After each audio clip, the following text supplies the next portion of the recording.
រូបបាទហើយរីងកើរបស់យើងក៏បានលើកស្លាកទឹកបង្ហាញថាទឹកទី1នឹងចូលមកដល់នាពេលបន្តិចទៀតនេះបាទចក្រមត្រៀមប្រឹងប្រកួតម៉ាហ្វៃកម្ពុជាគូទី6គឺជាគូអន្តរជាតិមិត្តភាពកម្ពុជាម៉ារ៉ុកទឹកទី1 round 1បាទទឹកទី1 round 1ចូលឆ្វេងស្នាមរបស់បាទផលសុភ័ណ្ឌកីឡាករបង្គោលក្រហមនៃព្រះរាជាណាចក្រកម្ពុជាកីឡាករម៉ារ៉ុកកីឡាករបង្គោលខៀវបាទសាលមែនឆយទាត់ទៅមកម្នាក់មួយជើងអាយ៉ាមួយជើងចង់យួរដៃថែមពីរបីជើងទៀតរបស់ផលសុភ័ណ្ឌបាទអូអាយ៉ាសឿសរសៃមួយសម្រាប់សាលមែនលាញហើយបាទណែមួយជើងស្នាមបាទពីផលសុភ័ណ្ឌបោះជង្គង់វែងមួយពីសាលមែនឆយចាប់ជើងជាប់ទាត់ស្នាមមួយជើងទៀតរបស់ផលសុភ័ណ្ឌទាត់ស្នាមបាទផលសុភ័ណ្ឌអាយ៉ាបាទផលសុភ័ណ្ឌមើលឃើញហើយបាទមានទឹកធ្វើស្រ័យហើយបាទនេះតាមទាត់មួយជើងទៀតរបស់ផលសុភ័ណ្ឌទាត់សោវិញបាទហាន់បានពាត់ភ្នំបាទពីសាលមែនឆយសងវិញពីផលសុភ័ណ្ឌលោកឆ្វេងស្នាមរបស់សាលមែនឆយទាត់ក្រៅពីផលសុភ័ណ្ឌពាត់មួយជើងលោកឆ្វេងស្នាមរបស់សាលមែនបាទអបចូលមួយជើងបាទរន្ទះជើងខ្យល់បាទលោកឆ្វេងស្នាមបាទពីសាលមែនឆយ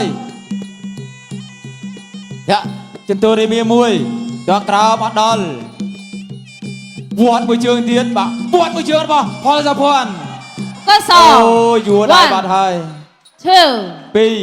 3 4 4 5 5 6 7 7 8អាយ៉ាអត់បន្តអត់បញ្ហាទេបាទផលសុភ័ណ្ឌផ្ដាច់បានជាមួយទឹកមួយនេះមួយជើងទៀតរបស់ផលសុភ័ណ្ឌមួយជើងទៀតបាទនៅសល់1នាទីជាងទៀតល្មមបាទអាយ៉ាធាក់ច្រត់មួយពីសាលមែនឆយលោកឆ្វេងស្នាមរបស់ផលសុភ័ណ្ឌវត្តមួយជើងទៀតរបស់ផលសុភ័ណ្ឌតាមហើយទាត់មួយទៀតរបស់ផលសុភ័ណ្ឌកវីដៃយ៉ាដៃឈឺវាយបានណាបាទទាត់បាទសងវិញបាទពីសាលមែនឆយធាក់ចន្ទល់ត្រមេឃមួយបាទធាក់មួយជើងទៀតណែផលសុភ័ណ្ឌវត្តមួយជើងអូផលសុភ័ណ្ឌកាចណាណែអាយ៉ាបាទក្បាច់ពិសេសរបស់សាលមែនបាញ់មិញអត់បញ្ហាទេបាទគៀងរបស់ផលសុភ័ណ្ឌហើយវត្តមួយជើងទៀតលោករបងប្រច័ណ្ឌមួយធាក់ច្រត់មួយពីសាលមែនតាមចូលរបស់សាលមែនស៊ូមែនទេបាទសម្រាប់សាលមែននេះបាទអូក៏ស1 2 3 4 5 6 7 7 8 8បន្តការប្រកួតបាទស៊ូមែនបាទទាត់មួយជើងរបស់ផលសុភ័ណ្ឌអូយទៅហើយបាទបញ្ចប់ការប្រកួតល្មមបាទសោកស្ដាយសម្រាប់សាលមែនឆយផងបាទគាត់ស៊ូអស់ត្រឹមដឹងហើយបាទព្រោះថារន្ទះជើងពិឃាតបាទដំរីព្រឹកពិឃាតផលសុភ័ណ្ឌនេះលេងធ្ងន់ណាបាទផលសុភ័ណ្ឌដូចជាបដូរទម្រង់ច្រើនណាកាលមុនលេងតែ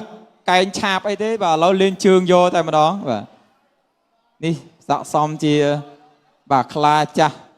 បាទដំរីព្រឹកពិឃាតមែនបាទ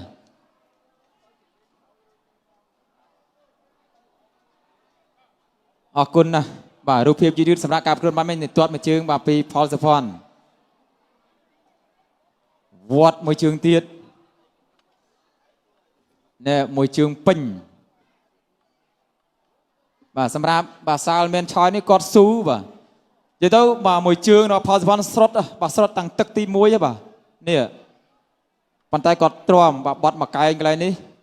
បាទអរគុណបាទនេះវត្តមួយជើងទៀតលោកទាត់ពេញតែម្ដងបាទរឿងអីថានៅបើលេងជើងធ្ងន់ម្លេះបាទជក់ចិត្តបានតែមួយទឹកតែប៉ុណ្ណោះអរគុណសូមផ្ដល់ទូនាទី